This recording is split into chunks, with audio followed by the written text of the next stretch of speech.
All right, so we're still focusing on Parliament. What is happening? Is there a crisis? Is there a deadlock? What is really happening? We want to find out what is happening, and we have two very precious people here, able people to actually tell us exactly what is happening. We have Dan Maanzo, Makueni Member of Parliament.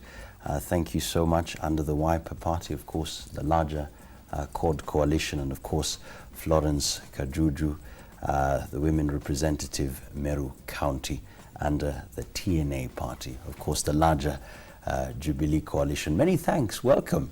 Thank you. Welcome to the Power Breakfast Show. We've written there Parliament deadlock. Is that right? Dan, we can start with you. Well, I don't think there is a deadlock as such. What is happening is that, all of us are aware that there is a new constitution. There seems to be a little bit of confusion as to how to handle opposition as well as government, because you see now there are three arms of government, and Parliament is deemed to be one arm of government totally separated from the executive. But again, when you look at it deeply, the majority who have now formed government are also, who have the president and the deputy president. They are the government, so they need to be checked. And we are arguing for all the years, the opposition or minority now under the new constitution always, cheered the PAC and the PIC, PIC and the accounting. You have to make sure you check the government.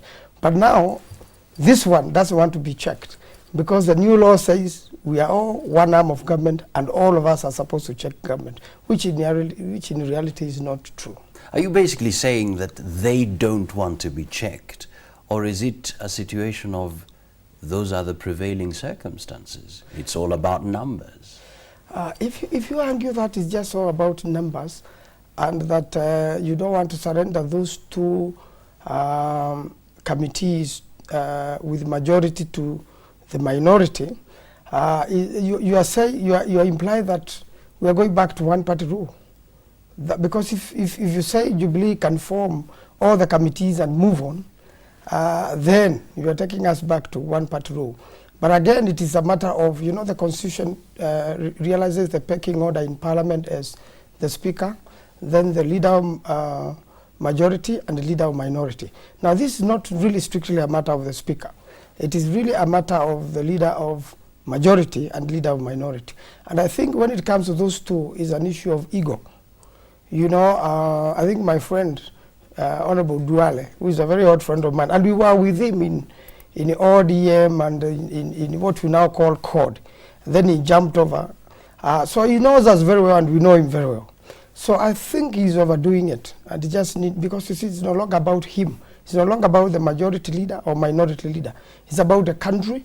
It's about what is common sense and what is perceived to be right. You may have the law, but you need also to have common sense, common perception, and common expectation. Is it really a personal matter? Florence, perhaps you could respond to that. Do you think it's the ego between Duale and Indiwu? Or is it a party thing? It is actually not an ego thing. This is not even a party thing. It is the issue of the rules. What rules do we have, and how do we apply them? Because you realize that the Parliament is a house of rules. Rules must be followed. But we have gone further. As per the rules that the standing orders that we have, the opposition or the minority party does not even cannot even have a right, an automatic right to chairing PIC and PAC. We are supposed to do an election once the composition of the committee has been made. But in this case, as in the Jubilee family have said, we want to give them the chair of those two oversight and watchdog bodies. But then they're claiming that they also want majority. You cannot have majority when you have the party membership that is Jubilee having the numbers, because you're given numbers in the committees as per the party strength. So when I hear CORD saying that we are not ceding ground, or they are not ceding ground to us, they don't even have the ground in the first place for them to cede. It is the Jubilee that government that has given them the chairmanship of the two committees, and we had actually allowed them to have 3 more members in the park committee. So, but then they are saying we can't have that. We have 14, they have 13. They're saying no, it is us who should have the 14 so that you have the 13. Really, it is asking too much. Because the concern, if I may get it right, is more of you can't check yourself. You are the government. How do you still go on and perform the oversight role? How does that work? First of all, my dear, you'll realize that each of us comes to that house as a parliamentarian. So each parliamentarian is supposed to carry out the 3 roles that you expected in the National Assembly. There is the representation role, there is the national allocation of national revenue, and there is oversight. So each of us, in your own capacity, you have the oversight role. I think the minority party is proceeding on the basis that we cannot, as Jubilee, be able to do oversight, which is wrong because I'm independent. My party does not direct me on what to do. It is me in my own capacity, with my own intelligence and my conscience to know what is right for the country. No, I don't think so. What about the whip? The whip is supposed to whip you so that you can do what the party wants. That's why they're there. The whip is there. If the party is going to vote in a certain direction, the whip is supposed to whip you to vote in that direction. You cannot be independent. That's why Karwale is having problems. No, I don't think I can be forced. You know, you cannot be coerced to do that which you don't want to do. If I feel that something is illegal, then you'll be kicked out. I cannot be kicked out of my party. So how do you explain Bonnie Khalwale's situation? Bonnie Khalwale is not being kicked out of our party. The issue that I understood was that the majority leader in the Senate was trying to have him removed from committees. I don't know whether that is legal according to He has been removed from the committees. But then because he said he's not going to support Jubilee's view. So, and he is in the Jubilee. The party Amani is part of Jubilee after post-election coalition. So he was given there to that committee by Jubilee. Now that he's not going to support Jubilee stand on issues, he has been kicked out. The point is, assuming that that was the position, because I don't sit in the Senate, being out of committees does not kill a parliamentarian. You still have your duties to carry out as a parliamentarian.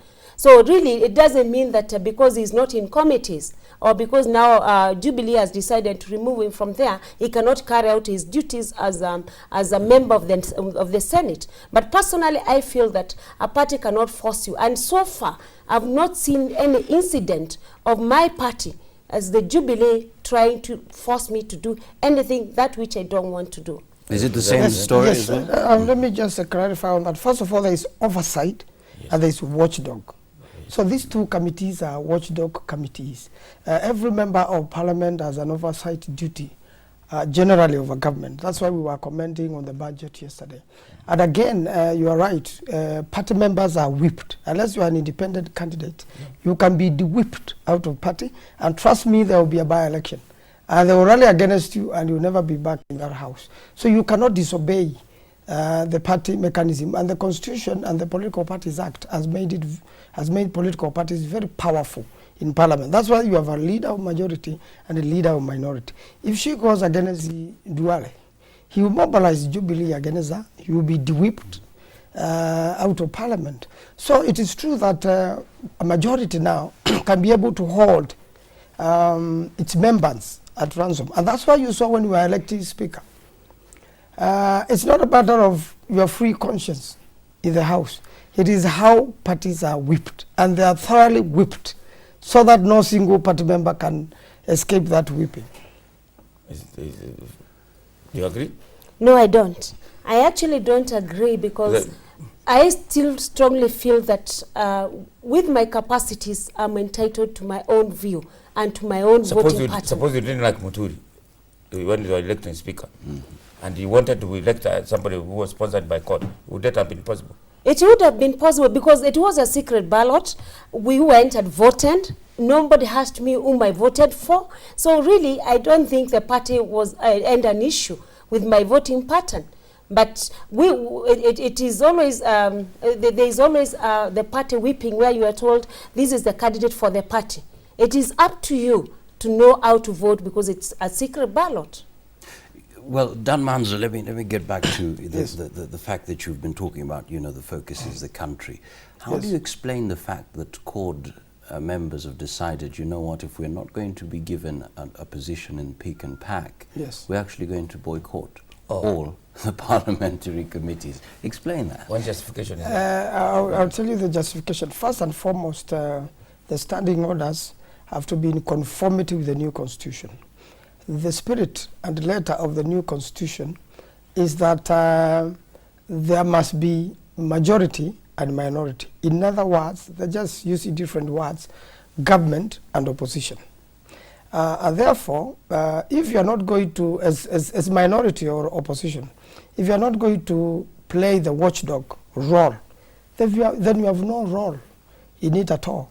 It means if they don't want to cede ground in those two committees, not in every other committee, in those two committees, then first of all, we have not followed the spirit of the constitution. And secondly, we have not followed the intention of the standing orders.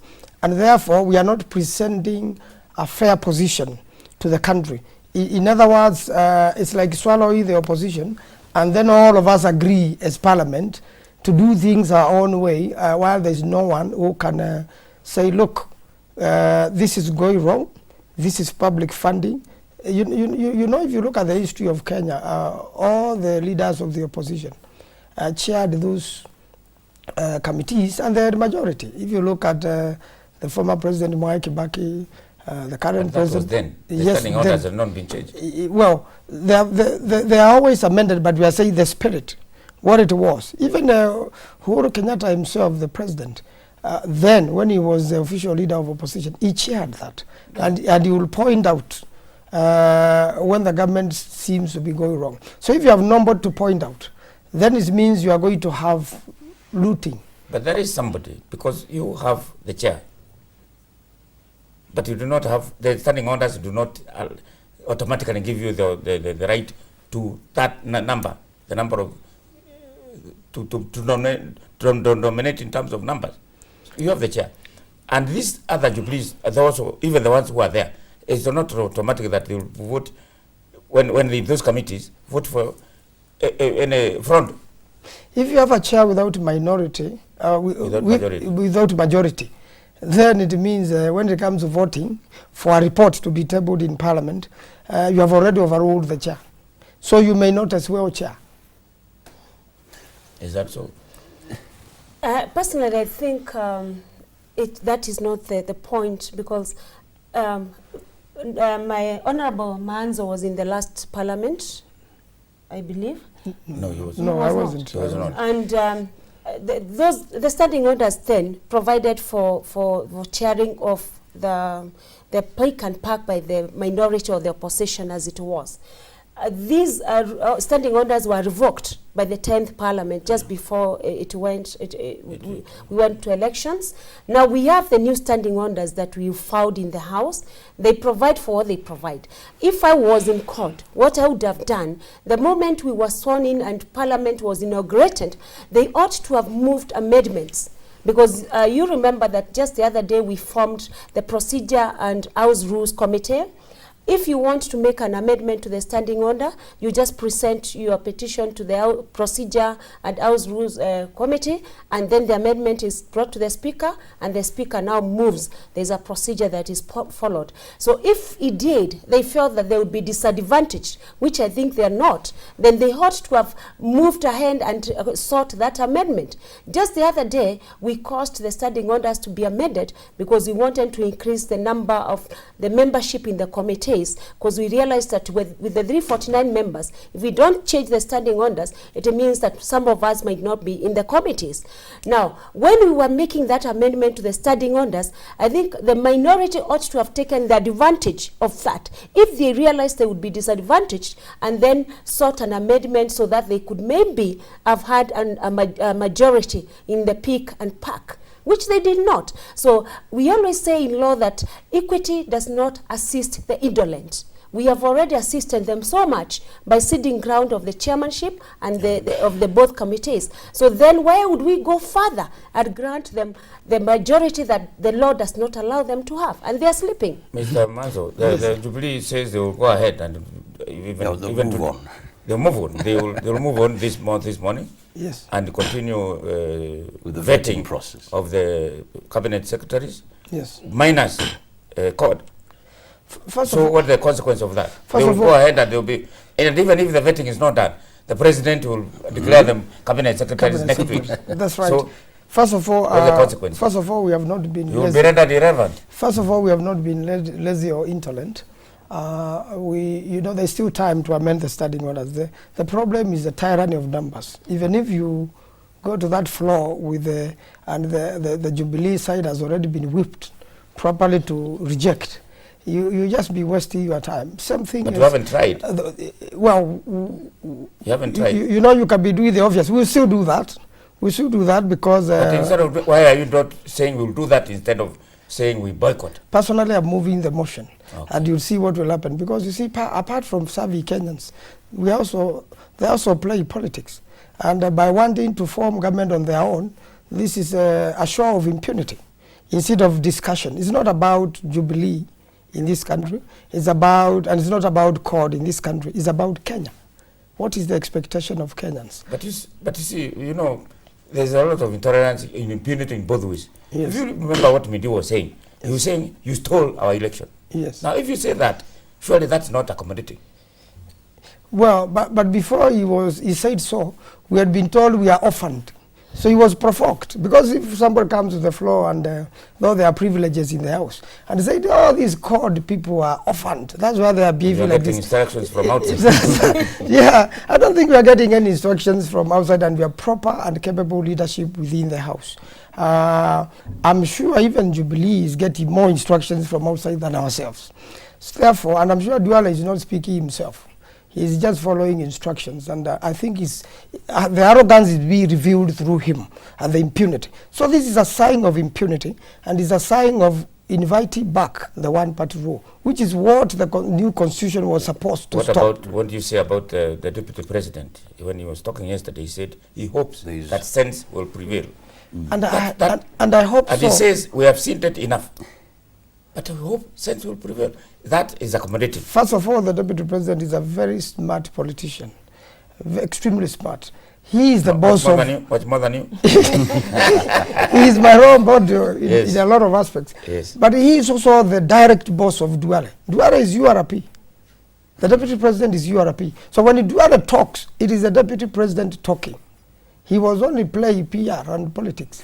The truth of the matter is, this is likely to get nasty, and we are now likely not to serve our purpose as Parliament, which is to serve the people of Kenya. Well, let me just cut you short. Remember, you can actually send in your questions. Send in your questions. The number is 2442. That's 2442. Any questions in relation to what we're discussing? There's a question here for you, Dan Maanzo. Somebody says, CORD claims to be the watchdog of the people. Do you mean the Jubilee legislators can conspire to rob Kenyans? Is CORD just interested in frustrating Jubilee policies? I wish they let Jubilee run the show as the law says. What is your response? First of all, the Jubilee policy was dumped from the Vision 2030. So it is a country's policy. Everybody knows that policy, and all of us as Kenyans have been working towards that. So they only copied in every aspect from the Vision 2030, which was a government. He has evidence. Yeah, I do have evidence because I was part of government and I was part of the team which prepared the Vision 2030. I've also been in political parties politics for quite a while, so I know how political party manifestos are prepared. So that was very good of them to copy and to dump. But then, when you move on to what we are saying, it's not so it's not something they own alone. We also own it, and that's the new constitution views Parliament as a body. You know, all of us have certain mandates. All of us as Parliament. So, other than those mandates, the expectation of the Kenyans and the letter of the constitution and its spirit is that there must be oversight, but there must also be watchdog. Now, when you deny the watchdog, you could easily be conspiring to hide a few things so that you have enough money for the other elections in the future. What is your response to that? First of all, let me say that the Jubilee family, or TNA, which is my party, did not at all copy or dub the Vision 2030 manifesto. That manifesto was put up by young minds, and I believe in it, and our president believes in it, and we are going to ensure that we ensure that it is followed to the letter. I also don't believe that our Honorable Duale, who is the majority leader in the House, takes instructions from anywhere. What we do as the Jubilee family, which I think maybe the court family does not do, is to consult. We consult a lot with the deputy president. Of course, he is part of the Jubilee government, and their desire is to ensure that we fulfill that which we promised as Jubilee. So Honorable Duale comes to the House to give what is good for Kenya and to ensure that that which we promised we satisfy. There is also the issue of the letter and spirit of the law. When we talk about the spirit of the law, forgetting the letter of the law, then it is wrong. Because I think the letter of the law is very apparent in the Constitution and in the standing orders. That is what we want to follow. But you can't divorce the spirit and the letter depending on the circumstances so that it suits you. So what I'm telling my learned friend and the Honorable Member of Parliament is that let him bring the amendment. There is something we call lobbying. If he lobbies for that which we think is right, then we'll support him. But they should not panic and imagine that because we have the numbers in the House, automatically the amendment cannot go through. Let them try. The other thing is that I'm aware their deputy minority leader has confirmed that they are part of their membership in the Committee on Appointments is going to sit together with the Jubilee members so that they can vet. So really, those threats were unfounded, and I think it was just meant to intimidate. Otherwise, we expect the vetting process to go on as scheduled. I want to say, maybe you can say talk about your salaries and the Well, you see, when a member of Parliament is elected, first of all, I want to set some records straight. That the Serem Commission set up, send or published the Gazette notice, which is a delegated legislation and not the main legislation, very late in the day, when just a few days to the election, so that no member was notified. And secondly, also, there is a law in a country which all of us must follow. And the main purpose of a member of Parliament is to serve. So personally, I'm willing to serve Kenyans, salary or no salary. But the truth of the matter is, you cannot arrive at a conclusion by breaking the law. So if you break the Constitution, break several laws. There is number one, the Constitution of Kenya. Number two, which you cannot act beyond. Number two, and which you must also obey. Number two, there is the Elections Act. And number three, there is the Parliamentary Service Commission Act, which is the act of Parliament which sets up the remuneration. And this was after thorough investigation by another commission, by Justice Coker and the eminent Kenyans who knew the law. When you look at this current commission, they've got very weak legal advice, and this is revealed by breaking the law. So as much as they want to reduce, which is against the Constitution, which has verified of certain international laws, and as I told the Yankees, if you break a law with impunity, then you'll go on to break other laws. Then eventually you'll touch all public servants. You'll set a dangerous precedence, which will end up even to you. What should have Serem done? Serem should have... The parliamentarians are state officers. What should, and you are saying is determined by public, by Parliamentary Service Commission. Yes. Not by the Serem committee? She should have consulted. She never consulted. Consulted The Parliamentary Service Commission, which was still in existence then. Yes. Though they were outgoing members, Yeah. it still existed and was properly constituted by law. Most of those people were even, most of them are, you know, like the former speaker and a few other members are not even sitting in this parliament. So they don't have interest as such. So he would have consulted, she would have consulted them, and they would have arrived at a, you know, an agreeable position, which is not arrived by breaking the law. The only mistake she has done is to make a conclusion by breaking the law. If she made her conclusions within the law, then there's nobody who will be complaining. But and we will have no basis at all. So you know, but it's good to listen, so that she's able to come up with ideologies. First of all, did she break the law in terms of parliamentary remuneration or other state officers? Well, because the Gazette notice is one, and yes, it affects all of them. So how did she break the law? No, this particular Gazette notice affects the members of parliament, yes, and it attempts to repeal an existing act of parliament, which can only be repealed by parliament. First of all, she also added her salary. She cannot be a judge of her own cause. She moved her salary from Kenya shilling 300,000 to 900,000. In fact, we are using the same Gazette. No, using a different. You know, you see her authority under the Constitution, which I'm saying she acted to traverse the Constitution, because even her, she should have let somebody else also set up her salary, not herself, because you cannot be a judge of your own cause. And I think that can be resolved if she agrees to sit down with our team. They look at all the laws, they harmonize them, and they come up with something reasonable. I agree with the president, the wage bill is high. It should begin by assessing what somebody does, because if you look at some of the commissioners are earning more than the president. The president has been working the last 4 days. He's flown the whole night, still was at work, and immediately we are going to bond with him to bury the late senator, Mutula Kilonzo, who is my senator.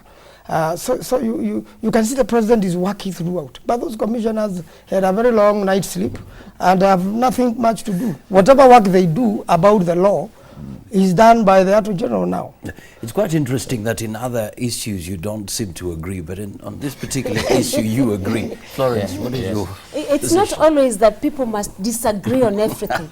There are times that you agree on one thing and you agree to disagree on other issues. But then, in this case, because the law has been breached, we always believe in the law. And due process must be followed to ensure that if there is an issue that must be sorted out, it is sorted out in the right way.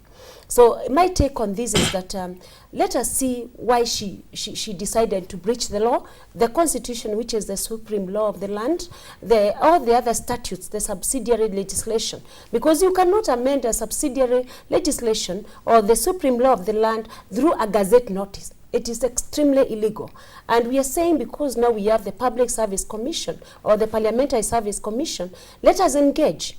And unfortunately, I'm told they are not even willing to talk to us. So let us engage and talk. The money, the benefits, the allowances. Really, we don't want to bring Kenya into a standstill. We want to move. We want the Jubilee government to succeed. And the only way we can do that is if we continue working. So let us engage, let us talk. We are Kenyans. We have the interest of all the Kenyans at heart. And from there, we'll move on. In the court of public opinion, a lot of Kenyans think you're just hungry, greedy. Either you or whoever. They think, when today I suggested here that the salary of county representative, which is 70,000 shillings, is not much. A lot of people are saying, you Muteki, what's wrong with you? Absolutely. Now, in fact, the public opinion thinks no. Yeah. Enough is enough. What you're getting, 500,000 is enough. Yeah, in fact, even an editorial in The Nation says the same thing. Joroge from Kikuyu says, yeah, if you take a job and you're not happy with the pay, you resign and go for a better one. Okay, the sentiments of Joroge, we are entitled to our own opinion.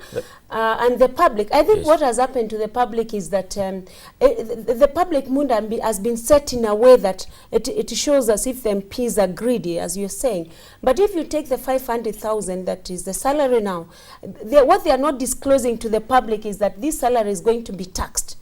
And at the end of the day, the take home will be around 300,000. So what we are saying is which that is a lot of money. by Kenyan standards, I agree, yes.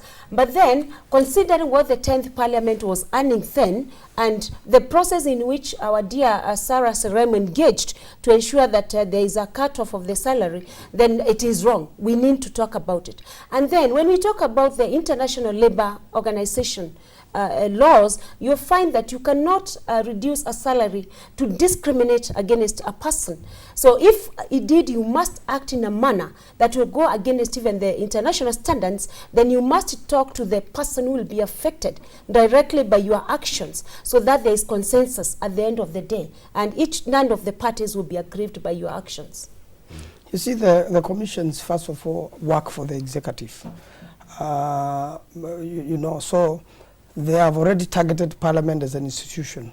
In a fair situation, you should target all sectors, and we are saying part of the place you need to reduce the wage bill is the commissions. When you look at what happens in the international practice and in other countries, most commissions have only 3 commissioners and a secretariat, which is hired by the government. So we are losing a lot of money in the commissioners, most of them whom are idle. And therefore, we are saying it is we need to rectify where the law has been broken. We don't mind to earn what has been arrived at legally.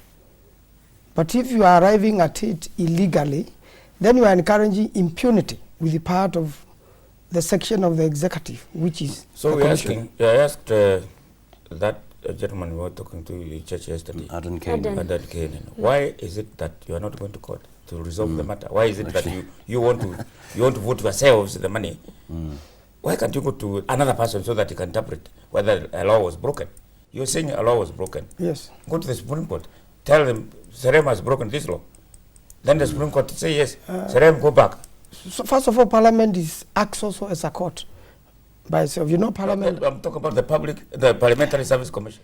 Why can't it go to that? Yeah, first of all, it has Parliament to resort to. Because you remember, Parliament is a separate arm of government on its own. And it's the one which makes laws, which the judiciary follows.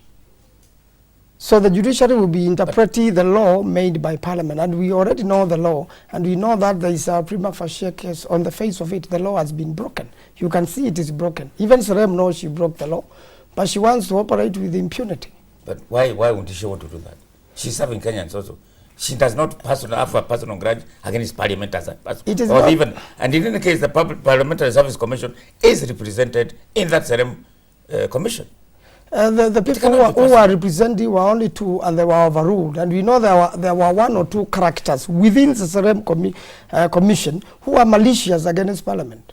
It is malice. It's not reasonableness or fairness. And then what they did, why would they want to be malicious in Parliament? You know, some of these people have been trying to get to Parliament for many years without success. And don't forget that already Okiya Omtata is in court. He has filed a case where he is asking the court to issue some orders against Parliament. So it's not that we are not going to court, although I believe in the spirit of separation of powers, because the legislature is separate from the judiciary and the executive.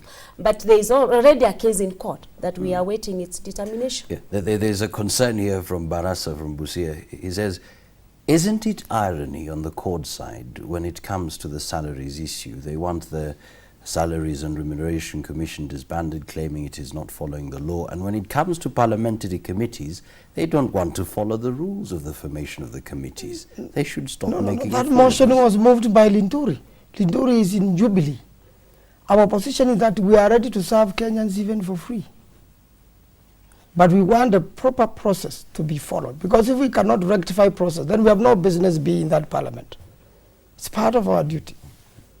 Yes, the motion was moved by Honorable Linturi, but it was seconded by Honorable Jacoyo Midiwo, isn't it? So it's one and the same thing at the end of the day. All right. Of course, a couple of questions here. Why do politicians defend what is even wrong? Adan Duale is misbehaving in public and Kenyans are watching. It's more of still pursuing. I think the question is more of convincing the Kenyan people how do you to believe that, you know, what you're standing for is justice. It's the law. Because the people not on your the salary. ground... How are you going to convince the public that what we are fighting for is not your salary, exactly. is the breaking of the law? How do you Because this is a new angle. We all know that you are unhappy with 500,000, you want 800,000. The other day we were talking on the president's speech. One of the issues that came out in the debate is that we need a parliament to be exposed to the people. Other than the live coverage that we normally have, we want also the people to get to know what parliament really does. Because what we see mostly in the media is in the last parliaments that I wasn't in, you find some people dozing. So most people about parliament, you just go there and take a rest. When these seats were being set for parliament, people are saying, okay, give them good seats to go and sleep. But there is a lot of work. You remember when our president was inaugurating parliament, he said there are 37 bills that are pending, that this parliament, the National Assembly, must pass before August.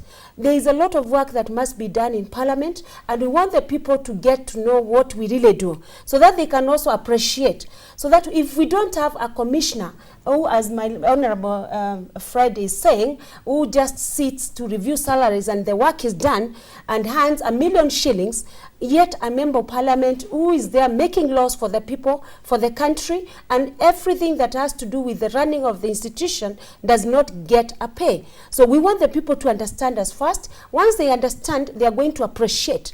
Because I think what is wrong is the issue of being tagged a politician.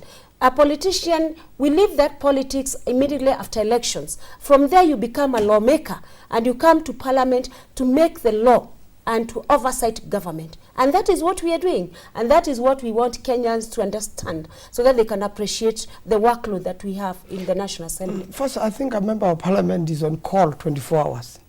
When you are on call, and you are, in fact, your phone has to be on throughout, you also legislate, you oversight, and you represent the people who elected you. So you see the basis of the Serem Commission was members of parliament are not educated. Let me tell you, the brain capacity in that house is amazing. If you look even at the quality of debates, there are accountants, there are engineers, there are professors, there are lawyers like myself who help make the law there. As far as I know, since I got elected, I work 24 hours. I work just as the president works. And I'm on call throughout. And even my own contribution in terms of making the law, if they were to, the government was to hire a consultant even to draft the bills, they will pay millions. So I think Kenyans need to understand the people they elect. And first of all, you look like the people who elected you. So, if you are a thief, then the people who elected you are thieves.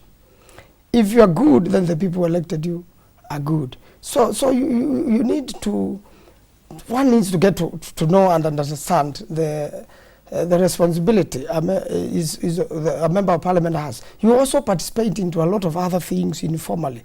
The social responsibility is very high. I visit the constituency, I find somebody just has passed away. I'm told there's no transport here. We need to take this body to a morgue. As a boy has been bitten by a snake, we need money now. You know, there are so many other things. That's not your business. Your business is to facilitate, to enable, to create an enabling environment so that those situations do not happen in your constituency. Even when you create, now some of them are accidental. And let me tell you where Kenya is very far. You've got to move it to that level. The villager there has no insurance to that effect, and there is a lot of poverty. As a leader and as a person who people look upon, there are situations you will not abandon. You will have to go an extra mile and help. It's part of your work. So you take care of these people. So perhaps just a final word, because we want to be encouraged that, I mean, it's just been two months, yes. in office, and we are worried in the next 4 years what will happen if all the problems are now being experienced. What is your final word in terms of just giving confidence to Kenyans that in the next 4 years we will still have a solid, peaceable place called Kenya? Thank you. What we are trying to do as the majority party is to engage our brothers and sisters in the minority party. We've been calling upon them to come and talk, because we don't talk at each other. We want to talk to each other, and even the speaker, in the rulings that he has made, he has always said, please sit down and talk, because you're one. And I actually don't think there is a parliament deadlock. We will see them participating. We have 4 committees that we have formed so far. Accord is participating, so the issue of withdrawing its membership really does not apply.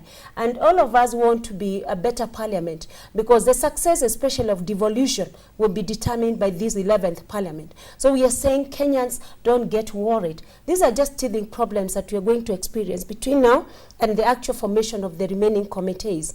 And I believe, as my friend Dan has promised, we are going to work together. Let Kenyans rest, knowing that now that we have professionals in that house, we are going to engage, we are going to ensure we work for the betterment of this country. And personally, as a Jubilee woman member of parliament, I want to ensure that our government succeeds. And that is my take. First of all, I would say that every member of parliament is willing to serve Kenyans. That's why he's been elected. And I believe you know, the speaker has come out very admirably. In fact, as I said, this so-called deadlock, it's not really his matter, because the constitution realizes the role of speaker and the role of a majority leader and the role of minority leader. It is upon now, it is assumed also that the majority leader is well advised by his team and the minority leader is well advised by his team, so that when the minority and majority leader meet, each one has a brief from their team, and they're able to talk and engage and go through, be reasonable with each other, and be able to serve Kenyans. So what I would urge my friend, the Honorable Duale, is to not to allow power to get into him. And even Meru, I think Meru also apply the same rules. Yeah, Exactly, yeah. Both ways. the two of them power There's should an not. issue with the Duale. No, he's my I think it's friend. because they ejected him out of the ODM. No, he took off. But he's my friend. I'm saying, and we've been with him a long time. But so that power doesn't get into their heads, and that they know that the main thing here is duty to serve. That we are there to serve Kenyans, not personal ego or personal interest, not politics as such. I know politics must come to play, because you see, the minority is a government in waiting. What they enjoy today, we will enjoy it tomorrow. Yeah. And the position we are in, where they are calling us orphans, tomorrow they will be orphans. All right. Okay. All right. Many thanks indeed. Talking to Dan Maanzo there, Makueni, Member of Parliament, and of course Florence Kajuju, Women Representative, Meru County. We don't want to talk about Parliament deadlock the next time. We want to talk about a serving Parliament.